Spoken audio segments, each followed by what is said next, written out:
Okay, interesting.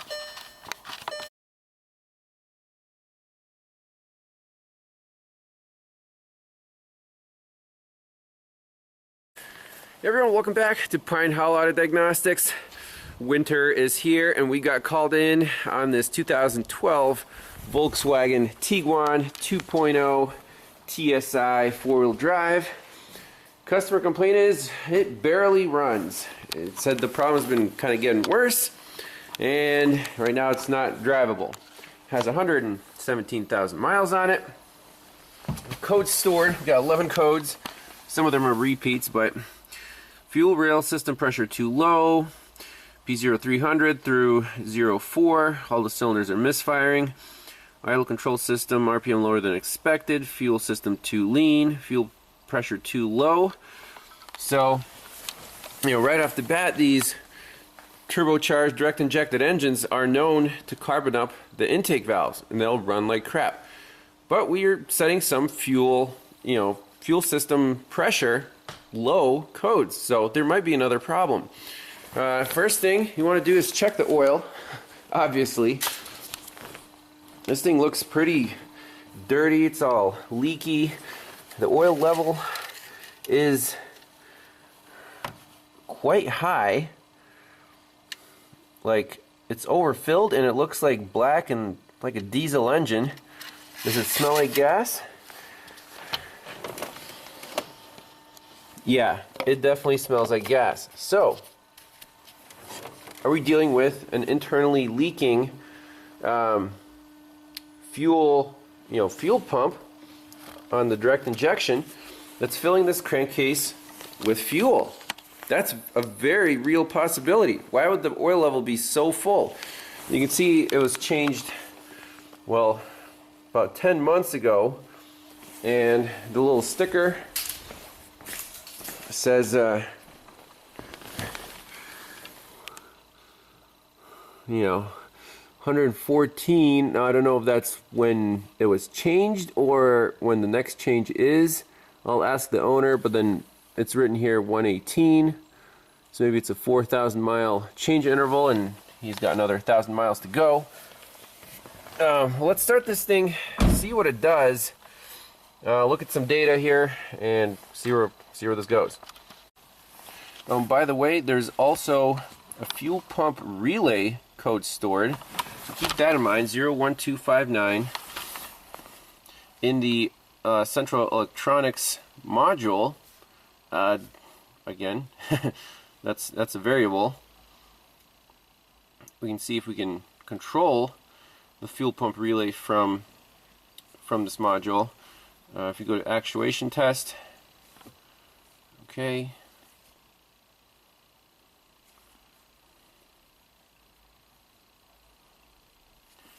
and let's see if we have fuel tank, fuel pump relay. That's all we're interested in.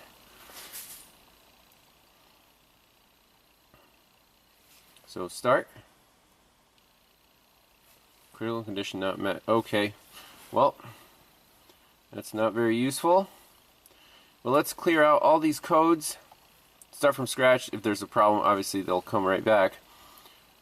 I don't know if anyone's messed with this car previously, so let's just clear all the DTCs out. That's why you want to do a full health report, record it, and then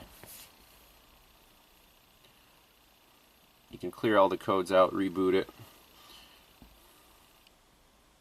Okay, great. Let's go back into our ECM. We can just go back and look at OBD2 data, but I want to see this fuel pressure desired and actual. So data stream.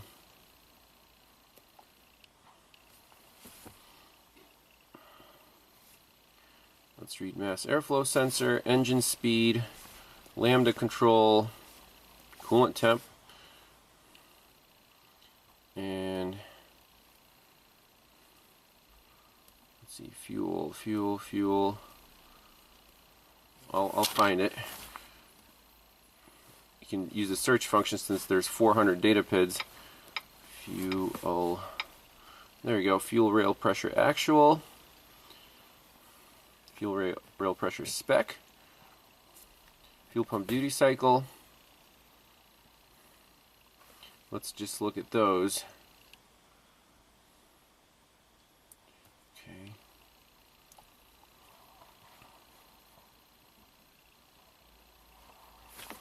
I'm going to try to start it. Oh, of course, dead battery. So I got a brand new Napa Legend battery, using it as a jump box. It was in my truck, so why not? Let's try to start it again.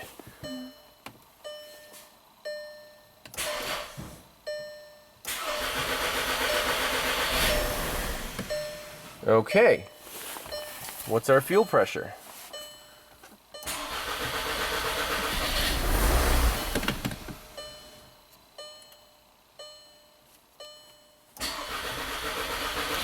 We got a fuel pump duty cycle there, but the fuel pressure is only 10 bar.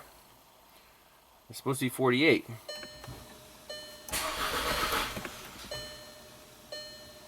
You can hear the fuel pump in the back running.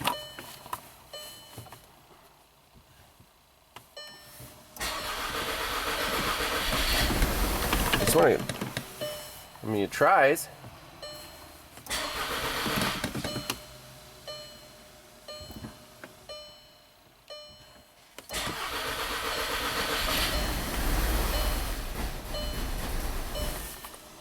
Ooh.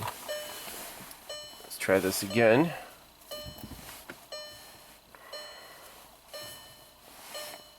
So customer's right, it's a crank start stall. So we're not worried about anything except for the fuel pressure right now.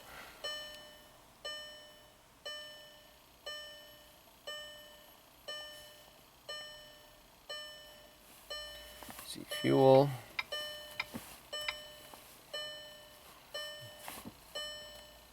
See, select all these. Okay.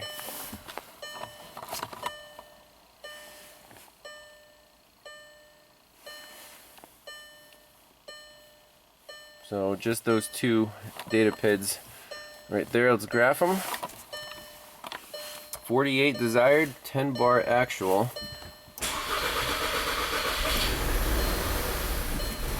You see the fuel pump duty cycle is almost 100%, but we're not getting any fuel pressure.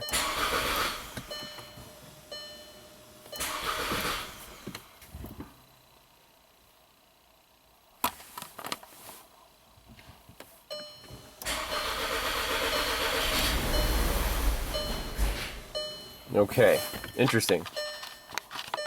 So the only codes that it's set right now is a 300, 302, 303. Very not useful. Nothing about fuel pressure. So what I did quick and dirty was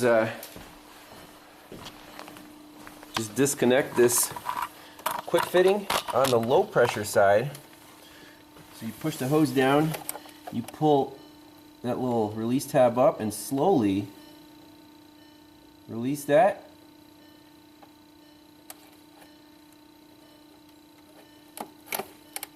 And there's fuel squirting out, so our low pressure side, I'm confident, is good. So we have supply to the high pressure pump, but nothing on, the high on the low pressure side we're good. On the high pressure side, it looks like we're not getting enough fuel for the direct injectors. So you see the line comes in here, goes in here, and goes into that assembly that injects the fuel into the cylinders. I don't know where this high pressure fuel sensor is, but we can look for some TSBs online. I mean, there's no real other way to check the high pressure pump other than we have gas in the oil, we don't have good fuel pressure on the high side, so I would just call this pump. If it's a common failure, no questions asked, go from there. So looking up some service info, there are a couple TSBs on this exact symptom. No start, poor performance, mill on, DTC P0087, fuel pressure low. So basically it says obviously check the The supply side, so low pressure pump, that's good. We verified that's fine. And then, let's see here. It says should be 40 bar at idle. It is not. It's less than 10. About 10 bar. And it says check this fuel pressure regulator valve. It actually kicked me out because the conditions were not met. But we can manually see if this thing clicks.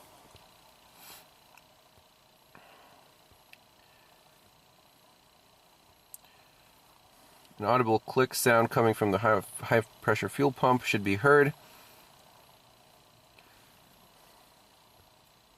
says if a click noise is heard, do not replace the high pressure fuel pump. If a click noise is not heard, fuel rail pressure is below 10 bar, replace the high pressure fuel pump. Okay, so we can do that quick check just manually, see if the valve clicks, but since we have fuel in the oil, it doesn't really matter. This thing costs almost $500 from the dealer. We'll probably get it a little cheaper online, and shouldn't be too bad of a job, under 2 hours. I guess we'll shoot a part 2 once the customer okays the repair. We get a new fuel pump on there, do an oil change, and this thing should run, I assume, just fine. We're not worried about carbon up valves just yet. The cranking, you know, when it cranked, it sounded normal, so it's not like we're severely missing compression or something, but this is the main issue. Stay tuned, and we'll see you next time. Bye-bye.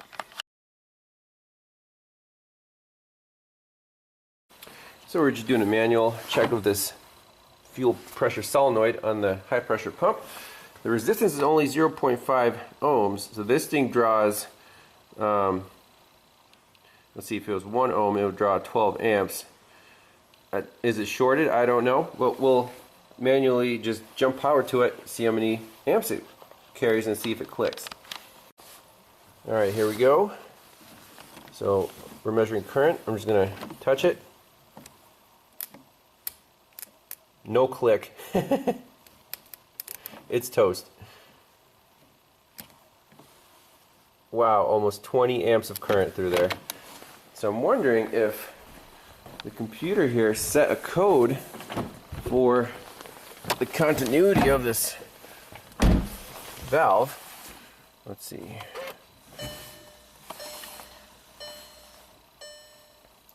I'm going to scan it for codes with the valve unplugged. Actuation test, DTCs. 20 amps is huge. But there you go, fuel pressure regulator 2 control circuit, 2294. So that right there checks wiring integrity just by using a scanner. If we can't do bidirectional, we can at least unplug the device and, you know, see if the code sets. Then we're confident that we're just replacing the fuel pump. It comes with the solenoid, should be good to go, oil change, and we'll go from there. Thanks a lot for watching. We'll see you next time. Bye-bye.